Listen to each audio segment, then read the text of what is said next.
a voi. Grazie. Armando May.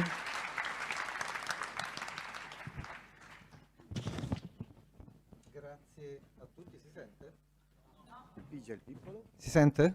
Ok.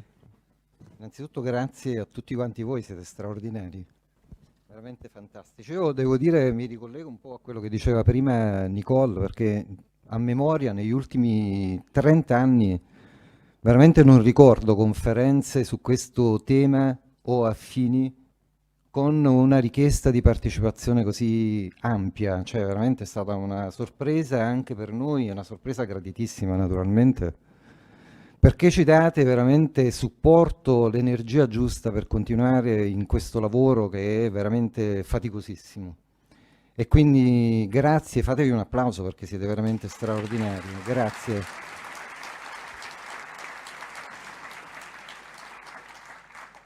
Io lo dico senza enfasi, onestamente, ma credo che voi veramente siete l'avanguardia di un nuovo Zeptepi, di un nuovo tempo, perché da oggi si comincia a scrivere una nuova pagina di storia, forse la storia, e non voglio esagerare, la vera storia del nostro passato remoto, perché grazie a quello che io ho sempre definito un nuovo illuminismo, no? Nel momento in cui si unisce la ricerca archeologica sperimentale con la tecnologia avanzata, si crea un binomio, secondo me, veramente molto efficace, perché su dati scientifici riusciamo veramente a ricostruire in via, direi, anche definitiva quello che è accaduto nel nostro passato remoto. Questo progetto, il progetto Kefren, lo chiamiamo così in questa fase, poi vi spiego perché, nasce, ha una data precisa, è il 1° settembre del 2022, quando un carissimo amico, Pino Morelli, che cito con grandissimo affetto, ha voluto che io e il professor Corrado Malanga ci incontrassimo a Pescara. È stato una 2 giorni meravigliosa, anche perché poi quando si stai con il professor Malanga, con Corrado, c'è sempre da imparare. E quindi sono stati 2 giorni veramente straordinari, dove ci siamo confrontati su alcuni temi. Loro venivano, Corrado e Filippo, venivano dall'esperienza sullo studio della piramide di Cheope, che a mio avviso era veramente dirompente, ed è dirompente.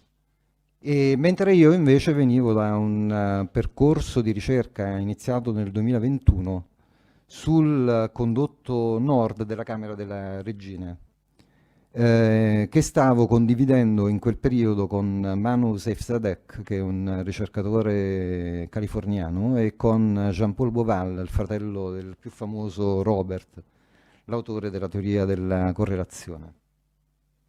È stato importante quella esperienza perché io, come dire, insomma, sono un po' come San Tommaso, cioè nel senso che quando vedo che c'è un progetto di ricerca estremamente serio, vado un po' ad approfondire i dettagli per vedere un po' se c'è come dire, una correlazione anche col percorso di ricerca che stavo facendo io. E guarda caso loro lavoravano sulla piramide di Cheope mentre io mi stavo studiando un particolare di quella piramide. E questa immagine fa riferimento appunto a un tratto del condotto nord, del condotto nord della Camera della Regina.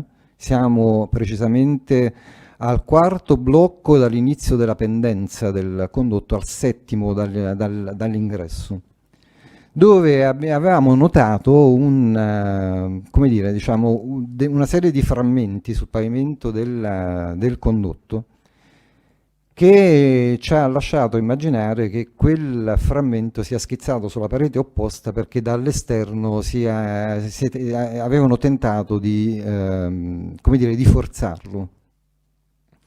In particolare mi ha ricordato un altro condotto che si conosce poco, che è all'interno della camera della Grande Piramide, esattamente nel condotto d'ingresso verso la camera, verso l'anticamera della Camera del Re, che è noto come condotto di Caviglia, che ha scavato perché aveva trovato questo foro, si era intrufolato e si è trovato durante il corso di scavo proprio all'altezza del condotto nord della Camera del Re, che si vede proprio lo sviluppo del condotto da quell'anfratto.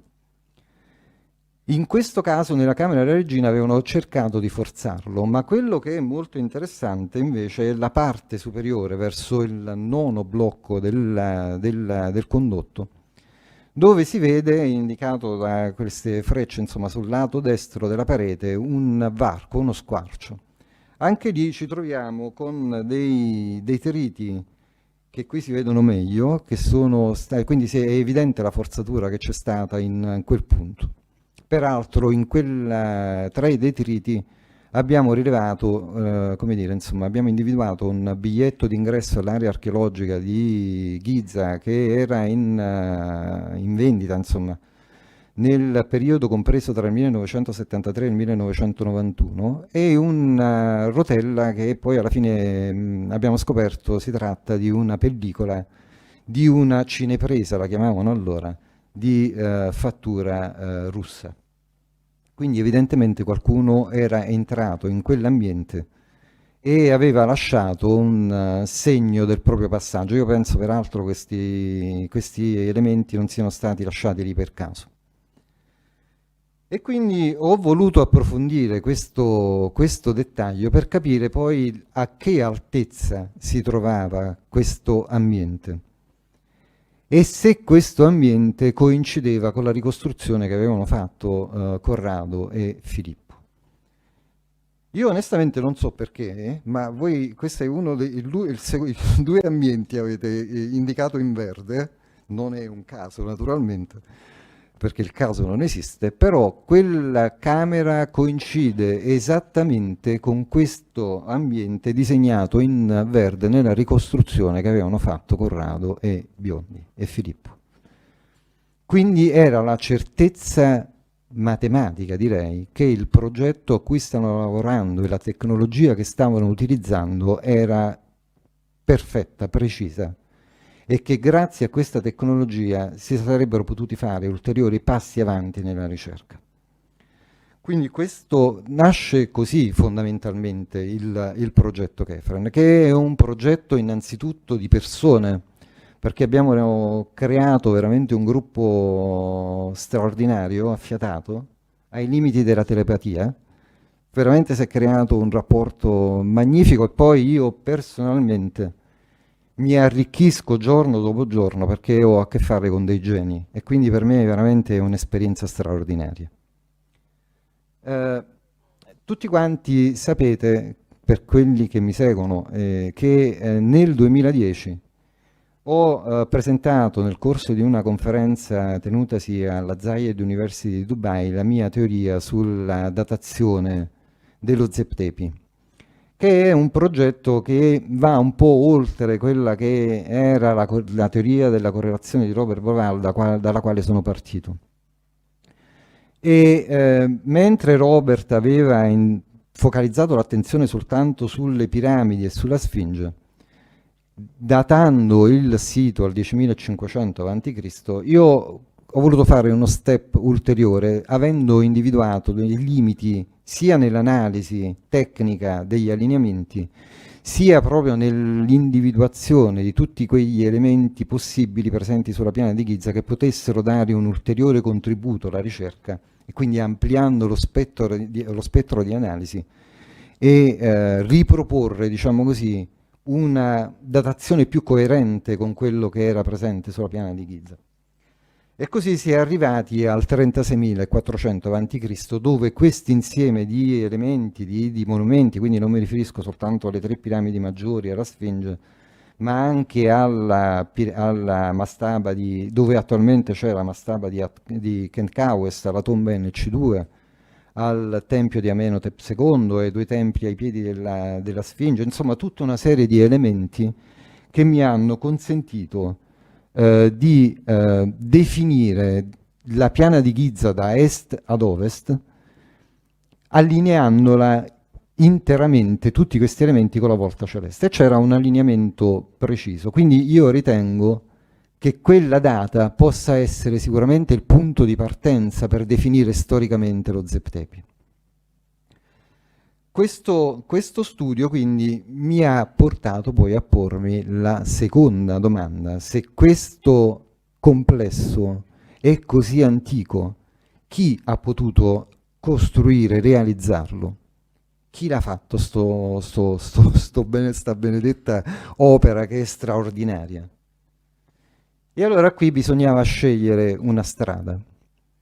E la strada, secondo me, più utile per capire anche la consistenza dell'intero impianto era entrare nella mente del serial killer, cioè di chi ha veramente realizzato quell'impianto, capire come ragionava, in che modo ha sviluppato da un punto di vista architettonico, ingegneristico e non solo, anche scientifico, utilizzando diciamo, una terminologia più complessa, più ampia, capire quali erano i sistemi di comunicazione di questa civiltà. Possiamo ovviamente riferirci a una forma di comunicazione fonetica, ma il problema è che nelle piramidi di Giza non c'è lo straccio di un geroglifico e non considero lo scarabocchio di Weiss che è in una delle camere cosiddette di scarico dello Z. Ormai è noto a tutti che si tratta di un falso.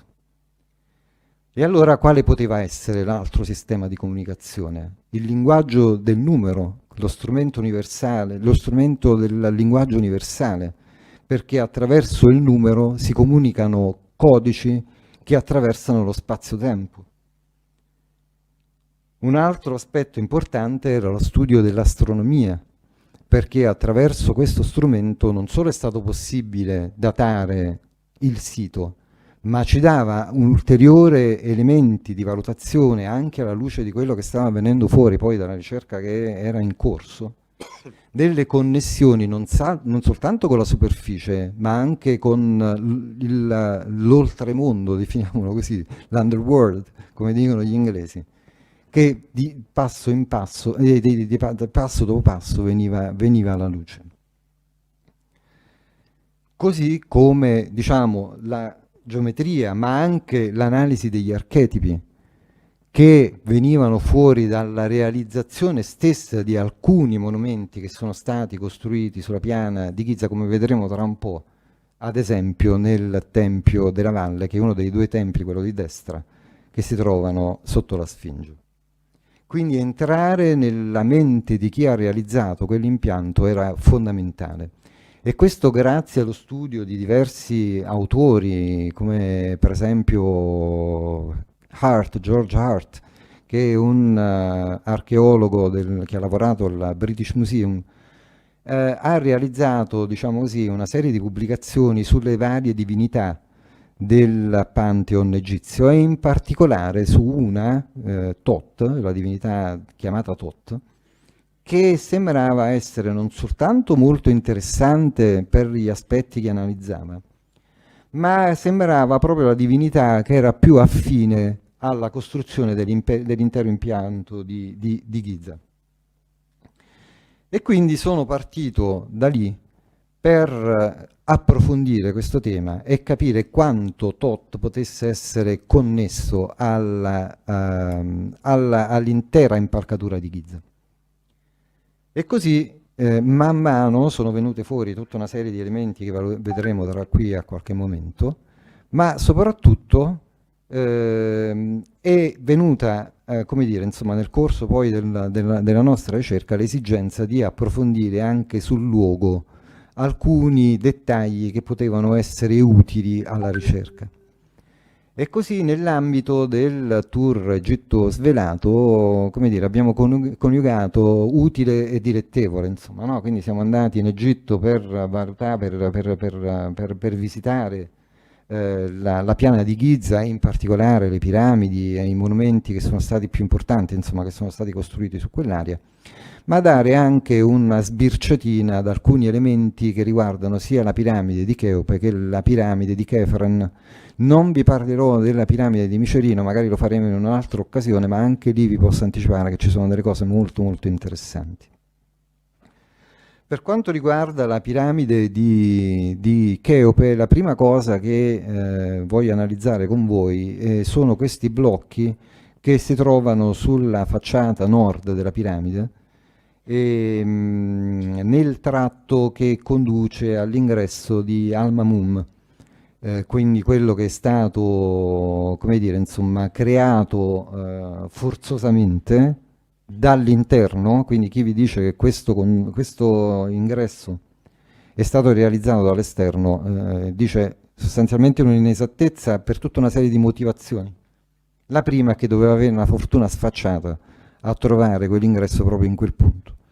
In realtà viene da sotto, poi vedremo da dove, e quindi questi blocchi denotano profonde tracce, sono in arenaria, profonde tracce di erosione d'acqua.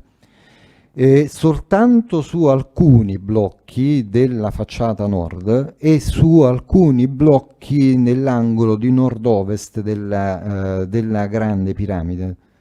E sono i due punti che ho analizzato. E questo significa che già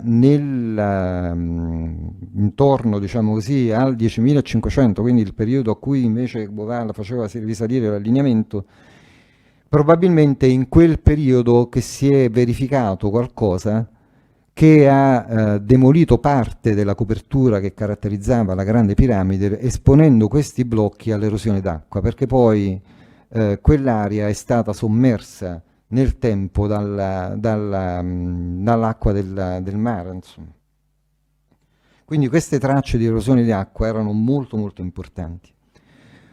Questo invece è il plateau antistante la facciata est della piramide della grande piramide. È un lastricato in pietra calcarea, e vi posso garantire che questo plateau è formato da blocchi talmente grandi che non rientravano neanche nella macchina fotografica, talmente erano estesi. Sono perfettamente lavorati, quindi sono tagliati perfettamente e allineati l'uno con l'altro e circondano l'intera struttura. E dopo capirete perché è importante questo dettaglio quando interverrà il professor Corrado Mananga. E questa caratterizzazione della base della piramide di Cheope la ritroviamo anche nella piramide di Chefren e nella piramide di Micerino e anche nell'area della Sfinge. Un altro aspetto interessante, questo è stato Filippo che mi ha chiesto delle informazioni sulla grande galleria.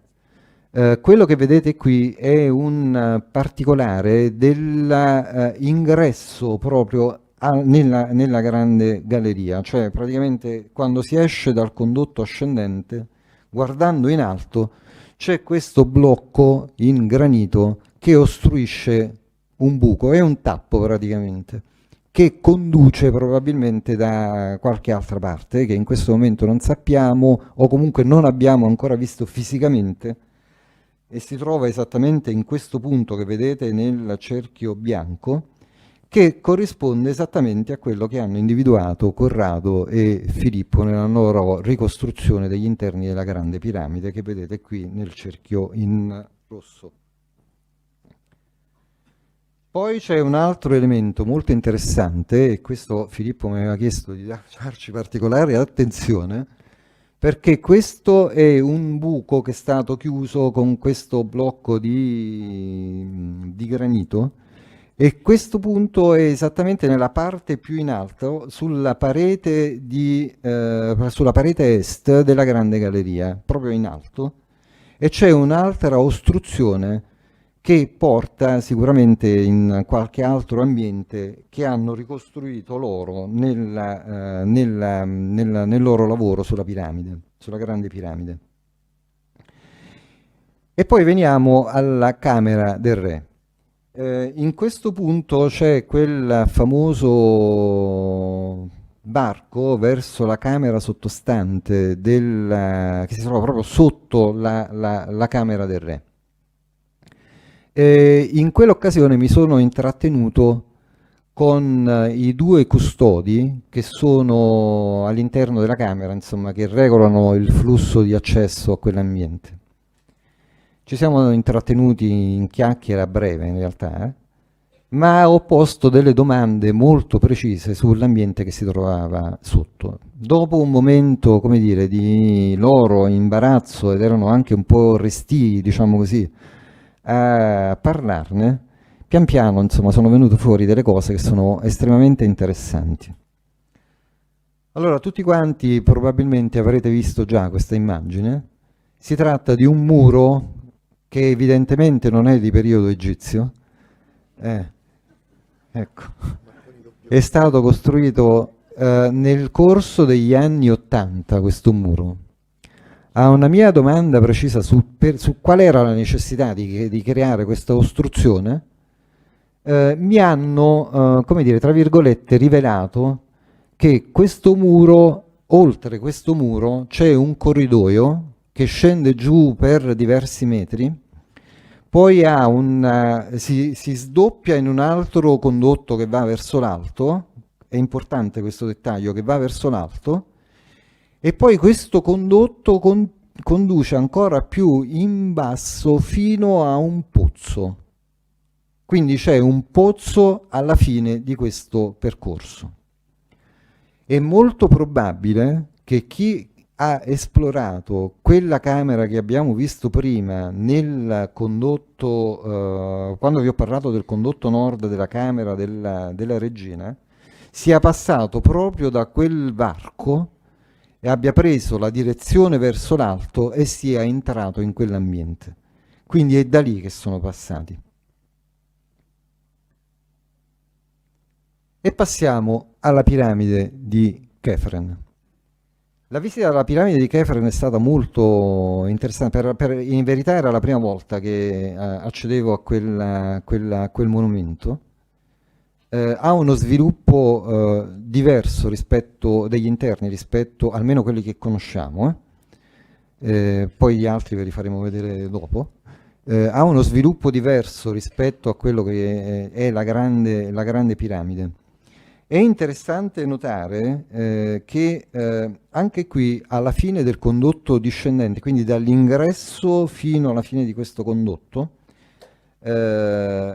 una volta terminato il condotto si entra in un condotto orizzontale che è anche abbastanza alto, infatti ci stavo in piedi, a differenza del condotto discendente che mi ha fatto un po' di fatica a scendere, perché è basso, intorno al metro di altezza.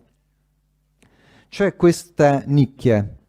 Quello che vedete qui all'interno della nicchia è un marchingegno dello Scan Pyramid che stanno rilevando le famose particelle muoni nella speranza di beccarne una e ricostruire un po' l'ambiente interno secondo la loro tecnologia, che per carità, insomma, rispettiamo, però, voglio dire, insomma, almeno io ritengo che sia, diciamo, poco efficace per venire a capo dei segreti che custodisce quel monumento. Questa nicchia si trova in realtà qui nella ricostruzione che vedete qui nella ricostruzione grafica. In realtà non è proprio precisa la posizione della nicchia rispetto al condotto che va in basso, perché si trova proprio di fronte alla porta che porta nella seconda camera nota della piramide di Kefren. Avremmo voluto esplorare quell'ambiente, ma come dire, ci è stato negato l'accesso. Non vi nascondo che abbiamo provato anche a forzare la mano per entrare, ma non è stato possibile. Quindi significa che laggiù non solo ci sono i macchinari dello Scan Pyramid, ma spero che non abbiano fatto lo stesso scempio che hanno fatto qualche anno fa nella camera della regina della Grande Piramide, dove hanno addirittura perforato il pavimento per verificare se anche sotto la camera della regina ci fosse un ambiente come nel caso della camera del re. Quindi comunque non c'è stato possibile esplorarla. Questo invece è un dettaglio del condotto orizzontale che invece porta alla camera di Belzoni, al quale si accede risalendo da un breve condotto ascendente che porta più su verso quest'altro corridoio orizzontale che porta all'interno della camera di Belzoni. Anche qui siamo sulla parete sinistra, procedendo verso la camera cosiddetta funeraria, e ho individuato questo particolare blocco, che magari qui vi evidenzio meglio, e anche questo sembra essere un tappo che ostruisce un varco, perché è completamente sagomato in maniera totalmente diversa agli altri che sono molto più lineari.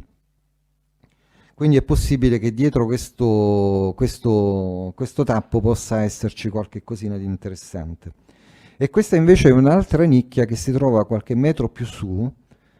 Questa nicchia è molto interessante perché il blocco interno è un granito rosa, mentre quello che lo ostruisce è un blocco di arenaria. Lo ostruisce perché quasi lo blocca, nel senso che non è possibile estrarlo se non rimuovendo il pezzo di sopra. Quindi è possibile che anche questa particolarità del blocco di granito rispetto all'arenaria che caratterizza il condotto possa riservare qualche sorpresa.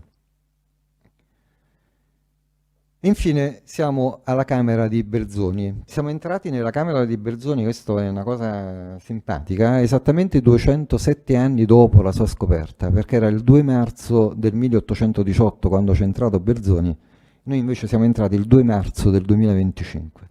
Quindi è stata una cosa molto carina. E c'è una cosa molto interessante in questa camera, perché queste due immagini vi danno contezza dell'esistenza di due shaft. Queste sono le pareti opposte e sono esattamente corrispondenti. Ma c'è un altro elemento che sembra molto interessante, cioè di questo buco che è stato fatto nell'angolo in alto della camera di Belzoni sulla sinistra dell'ingresso. È interessante notarlo perché in corrispondenza di questo buco sulla parete opposta sono stati fatti dei lavori di manutenzione lì e sono evidenti, probabilmente c'erano altri due shaft che caratterizzavano questo ambiente. Ovviamente questo lo cercheremo di verificarlo se sarà possibile, insomma, perché mi sembra di aver capito che non è che sia estremamente semplice fare questo, anche perché si tratta di condotti molto molto piccoli. Però la cosa interessante è che in questa camera, rispetto alla camera del re, alla camera delle regine nella piramide di Cheope, presenta una coppia di shaft, una doppia coppia di shaft. Un'altra cosa molto interessante l'ho notata esaminando i blocchi superstiti della pavimentazione della camera di Belzoni nei pressi della cosiddetta vasca, o insomma gli accademici la chiamano sarcofago, per noi è una vasca, per me è una vasca, perché questi blocchi che sono intorno al contenitore presentano dei fori ben definiti e devo dire la verità anche abbastanza profondi, insomma sono di 7-8 centimetri, se non qualcosina in più. E giustamente il professor Malanga mi ha fatto notare che molto probabilmente questi erano dei blocchi utili per inserire delle aste, dei pali, insomma così, per far scorrere il coperchio e poi eventualmente quindi ritirarlo e poi richiuderlo. E quindi anche questi blocchi, questi dettagli hanno una particolarità molto utile che va anche, diciamo così, a sposare questa idea che abbiamo della funzione di questi monumenti. Infine, questo è un piccolo dettaglio, è un blocco di calcare che si trova in una nicchia proprio alla fine del condotto discendente, che sembra essere la porta di chiusura che separa praticamente il condotto discendente dal primo condotto orizzontale. Infine, la grande piramide se ne parla poco, però in realtà questo monumento è stato particolarmente studiato con l'utilizzo di tecnologie. Innanzitutto, vabbè, abbiamo detto che è stato come dire, esplorato da Belzoni nel 1818 e successivamente da Perring, l'amico di Weiss, che è autore dei disegnini nella camera di scarico dello Z.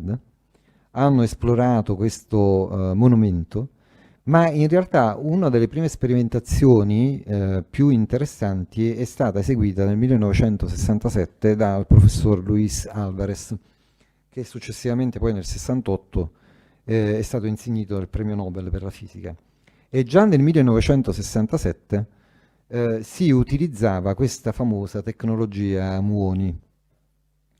In quell'occasione, considerando anche la strumentazione che si aveva all'epoca, non ci sono riusciti nel 2025, nel 1967 sono riusciti ad esplorare soltanto un piccolo volume della piramide, circa il 18%, con esito naturalmente negativo.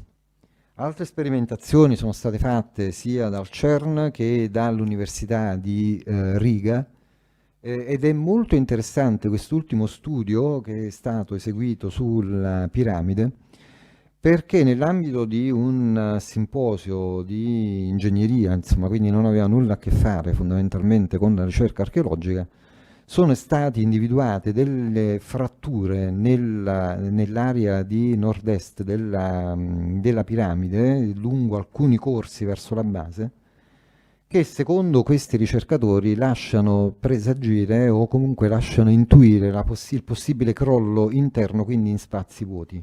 Da ciò si è dedotto che potessero esserci degli ambienti inesplorati all'interno della piramide di Chefren. Un altro tempio, un altro complesso monumentale molto interessante è quello a ridosso della Sfinge.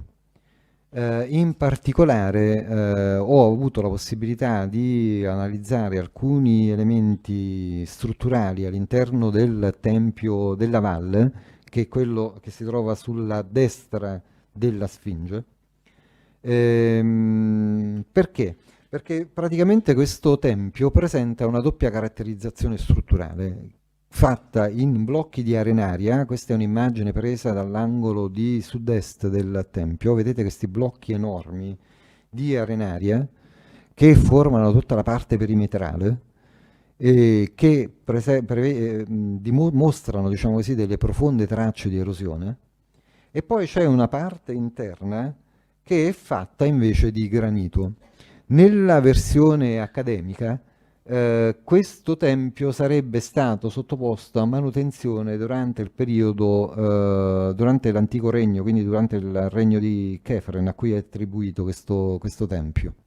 Ed è attribuito a Chefren non perché ci siano delle testimonianze archeologiche comprovanti questo legame tra Chefren e il Tempio della Valle, ma semplicemente perché è stato trovato in un pozzo una statua in diorite di Chefren, peraltro sottosopra, insomma. Quindi diciamo da questo ritrovamento è nata, diciamo così, l'equazione Tempio di Chefren, Faraone Chefren.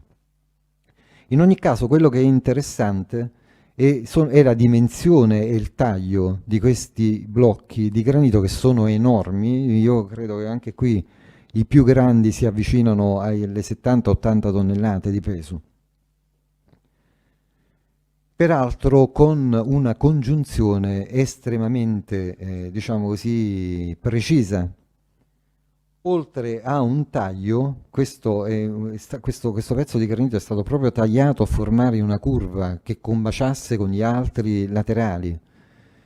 Quindi veramente una tecnologia che nel corso del periodo dell'Antico Regno e in particolare durante il periodo della Quarta Dinastia non è oggettivamente riconosciuta alla civiltà egizia, che in quel periodo utilizzava ancora martelletti in legno e scalpellini in rame. Quindi lavorare il granito, per lavorare il granito ci voleva ben altro. Una cosa che mi ha sempre incuriosito però è la forma del Tempio della Valle, e qui ne vedete una proiezione grafica. Tempio della Valle che, come dire, mi ha sempre dato la sensazione di qualcosa di diverso dal disegno di un tempio. Sembra quasi come dire, una piastra come dire, per la trasmissione elettrica. Voi siete più un circuito, diciamo così, un microchip, un circuito. Quello che è interessante però, come vi dicevo prima, utilizzare la sintassi del pensiero, entrare nella mente del serial killer e analizzare gli elementi più semplici che ci vengono agli occhi, perché diciamo l'unico modo per trasmettere un messaggio nel futuro è utilizzare un linguaggio molto semplice. E quindi che cosa vediamo qui sulla sinistra? Vediamo una specie di forchetta formata da 3 denti. Quindi abbiamo un numero 3. Poi vedete anche lo sviluppo del colonnato. Anche qui ci sono una serie di colonne che ci restituiscono un numero. Praticamente sono 16 colonne di base che formano questo tempio. Quindi praticamente la somma di 7. E poi abbiamo un elemento qui sulla destra che è formato appunto da una nicchia, che è quella lì che vedete in questo punto, dove c'è il numero 1. Quindi i numeri che vengono fuori sono il 3, 7 e l'1, che manco a farlo apposta sembra essere un anagramma del numero 137. E questa cosa già è sembrata, come dire, insomma, uno stimolo ad approfondire questo gioco.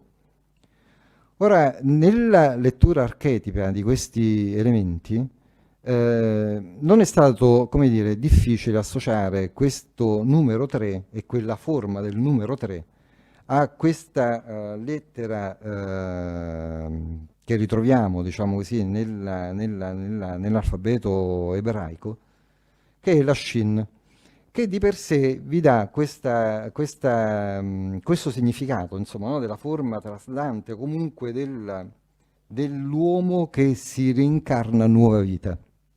Quindi stiamo cominciando ad avere, come dire, un piccolo dettaglio su quello che poteva trasmettere come significato il Tempio della Valle. Un altro aspetto interessante invece è la forma dell'uno, che ci ricorda il Tao. E anche qui nel suo significato, diciamo così, archetipale, c'è qualcosa che ci porta, come dire, insomma, sia al reincarnato che al compimento di un'opera straordinaria. Ed è altrettanto interessante notare che lo sviluppo del Tempio sembra ricordare invece un'altra lettera che è la Zain, che praticamente ci dà questo concetto di immortalità. Allora, tutti questi elementi messi insieme ci riconducevano nel corso del nostro studio che stavamo proprio sviluppando con l'underground di Giza alla città di Amenti e alla sua funzione simbolica, no? Nei testi antichi, nel libro dei morti, nel libro della camera nascosta, Amduat, nei testi delle piramidi, che si parla di una città dei morti sulla quale regnava Osiride, città che prevedeva, come dire, un percorso durante le 12 ore della notte che sono richiamate nell'Amduat, durante il quale l'anima del faraone passava per rinascere poi a nuova vita e rientrare nell'Amduat. La cosa interessante però che mi interessava capire era perché questo 371 e non hanno invertito i simboli per riportarli poi al 137. Ora, ci sono molte formule, diverse formule matematiche, aritmetiche, matematiche, insomma, che possono essere applicate a questo numero, che a me in realtà interessavano poco perché in realtà puntavo alla simbologia, a quella simbologia che potesse utilizzare, che collegare la matematica o comunque i simboli elementari dell'aritmetica con la simbologia egizia. E l'unica formula che applicabile a questo numero che potesse essere collegata alla croce, no, all'Ankh, che è nelle mani degli dei, simbolo della vita e simbolo di vita nell'aldilà, era la funzione di sigma. La funzione di sigma, che è una funzione, la vedete qui, applicata a tutti i divisori naturali, che restituisce che cosa questo numero? Questa è una cosa veramente interessante. Io credo che il caso non esista, ma il risultato della funzione di sigma applicata a 371 ci dava il 432. Quindi avevo trovato un altro codice che unito al 137 coniugava lo spazio-tempo con l'immortalità e ci dava un'indicazione di quello che poteva esserci sotto la piana di Giza. Vado avanti velocemente perché abbiamo il tempo limitato. Un altro pochettino. Quindi questo ulteriore elemento, questo ulteriore codice che veniva fuori dall'interpretazione di questi simboli e che mi permetteva di, vi ricordate, di entrare nella mente del serial killer e leggerne la sintassi del pensiero, mi ha spinto inevitabilmente ad approfondire un altro testo che è particolarmente controverso, che sono le famose tavole smeraldine. La storia la conosciamo tutti delle tavole smeraldine, insomma l'origine non è considerato un testo attendibile dalla comunità accademica, per certi versi forse anche a ragione perché l'originale di questo testo non è stato mai trovato, però questo testo ci dice anche, ci racconta delle cose che sono molto molto interessanti. Di questo libro, nel corso del lavoro che stiamo svolgendo, ho considerato soltanto gli aspetti descrittivi della città di Amenti, quindi tralasciando tutto il resto che in questo momento ci interessa poco, poi magari lo analizzeremo quando avremo le idee ancora più chiare su quello che sta venendo fuori da questo lavoro di ricerca. Però le tavole smeraldine cominciavano ad avere, come dire, una funzione molto interessante, al punto che mi sono detto, voi vedete, non l'abbiamo trovato questo testo, l'originale non c'è, ma può darsi che gli diamo un senso storico soltanto attraverso la ricostruzione di quello che stiamo trovando. E da qui sono nate, come dire, insomma, anche una serie di approfondimenti che abbiamo voluto fare su alcuni elementi di questo libro.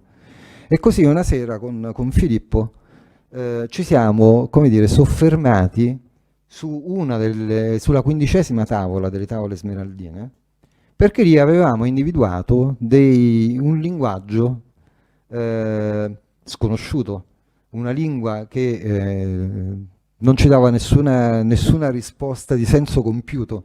E quindi abbiamo analizzato queste frasi che componevano questo testo, che peraltro bisognerebbe ripetere secondo le indicazioni di Thoth come un mantra per vivere delle esperienze, diciamo, in altre dimensioni.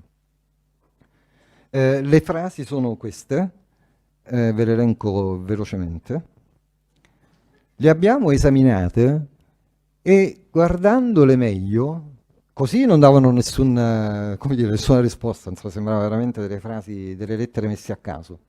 Però analizzandole meglio, come dire, ci davano delle assonanze che ricordavano da un lato alcune frasi o comunque assonanze con la lingua mesopotamica, quindi sumera, e altre invece che ci davano delle assonanze con lingue protosemitiche. Da qui abbiamo deciso di approfondire meglio questi testi e di sillabarli nella maniera corretta. E quindi abbiamo individuato, diciamo, la formula migliore, che è questa qui, per leggerle e avere, come dire, per dare un senso compiuto a queste frasi. Vediamo la prima che cosa significa. Dor è l'Il-La. Significa il tempio di Thoth come strumento dello spirito. Leggete bene la traduzione e capirete perché stiamo andando verso Amenti. La Il-Umgan significa lo strumento dello spirito, ricordatevi il lavoro fatto dal professore Malanga e da Filippo sulla Grande Piramide. Lo strumento dello spirito rende i popoli liberi e consapevoli. Tagliare o staccarsi dalla materia per servire il divino. Lodare il figlio di Dio o comunque la divinità in generale, roccia su cui scrivere le opere del regno, quindi ricordiamoci della funzione di Thoth nelle tavole smeraldine, tutto quello che ci racconta. L'entità spirituale primordiale forgia lo spirito divino. Quindi avevamo individuato una serie di elementi che ci spingevano a maggior ragione a considerare che quello che stava venendo fuori dall'underground di Giza potesse effettivamente essere qualcosa che potesse essere associato alla città di Aminti.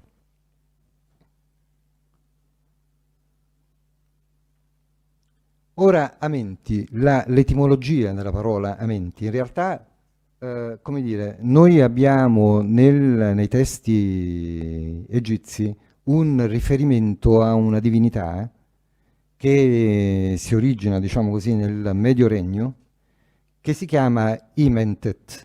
Imentet, la doppia T finale in genere indica un femminile, o Amentet.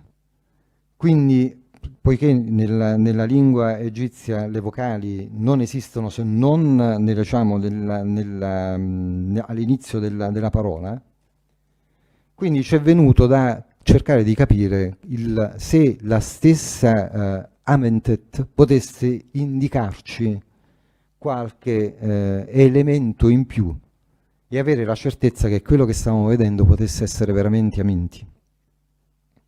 In realtà, suddivisa in un certo modo, la parola Amenti significa seme o acqua del potere divino della vita.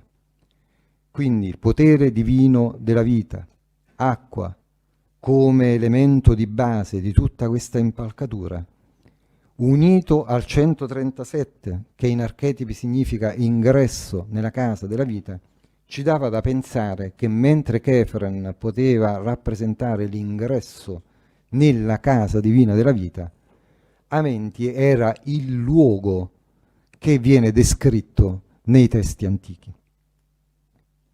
Ci sono poi tutta un'altra serie di elementi che potete leggere qui nella diapositiva, nella slide. Sono degli elementi caratterizzanti la città di Aminti. Ci sono due cose che vedrete successivamente, questi due enormi ambienti che sono stati individuati nel corso dei rilevamenti con il SAR, che sono richiamati proprio nelle descrizioni delle tavole smeraldine. Questi due grandi ambienti infiniti come lo spazio. Quindi stiamo ad individuare due grosse camere che sono, diciamo così, veramente a perdita d'occhio. C'è un'altra cosa che viene descritta nelle tavole smeraldine, riferita alla costruzione di Aminti. A un certo punto della fase di costruzione vengono realizzati dei pozzi profondi per portare luce e vita ad Amenti, è descritto proprio così nelle tavole smeraldine. La piana di Giza si caratterizza, per chi non so quanti di voi ha avuto diciamo, il piacere di visitare quell'area, però sulla piana di Giza ci sono tanti pozzi che sono stati realizzati in un lontano passato, sicuramente non sono di fattura dinastica, che caratterizzano quelle aree sia a ridosso delle piramidi che diciamo, in spazi anche più distanti, e mi riferisco in particolare all'area a nord-ovest e a sud-est della piana di Giza. Quindi in realtà c'era qualche altro elemento nella descrizione delle sale di Amenti, della costruzione di Amenti, che sembrava combaciare con quello che stavamo osservando nel corso dei rilevamenti. Infine, un altro aspetto che mi sembra veramente molto interessante rilevare è che nella concezione dell'aldilà della civiltà egizia si fa riferimento ad Amenti, si fa riferimento a Rostau e si fa riferimento alla Duat.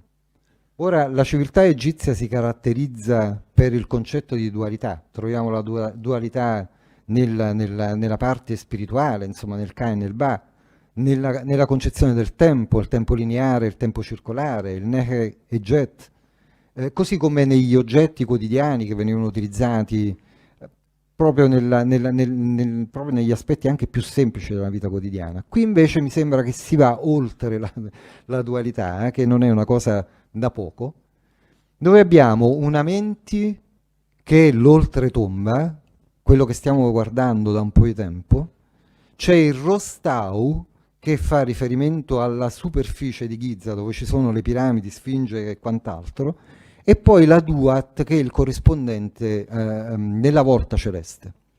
Quindi siamo nella piena applicazione del principio as above, so below, come sopra sotto, che troviamo nella filosofia di questa divinità che si chiama Tot.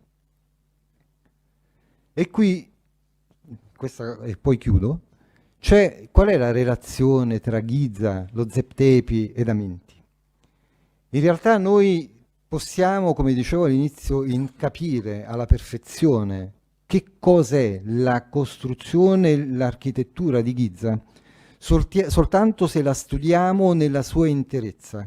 Quindi da est ad ovest, quindi non limitare l'attenzione soltanto alle piramidi o soltanto alla Sfinge o soltanto alla tomba in EC2, eccetera, eccetera, ma possiamo capirne la complessità soltanto analizzandola nella sua interezza. Quindi da est ad ovest e a questo punto anche dal basso verso l'alto.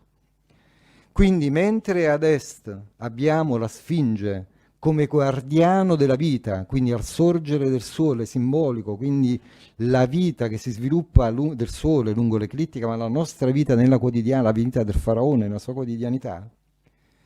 Quindi guardiano della nascita, poi abbiamo l'ingresso ad occidente, Imentet, Amenti, la dea della collina d'Occidente, luogo della morte simbolico per gli antichi egizi. Poi il percorso lungo la città di Amenti, nell'underground di Giza, fino di nuovo alla Sfinge, per concretizzare quel concetto di nascita, morte e rinascita, che è parte integrante di tutta la struttura spirituale e religiosa dell'antico Egitto. E qui mi taccio e passo la parola ai miei colleghi ringraziandovi tutti per l'attenzione. Grazie.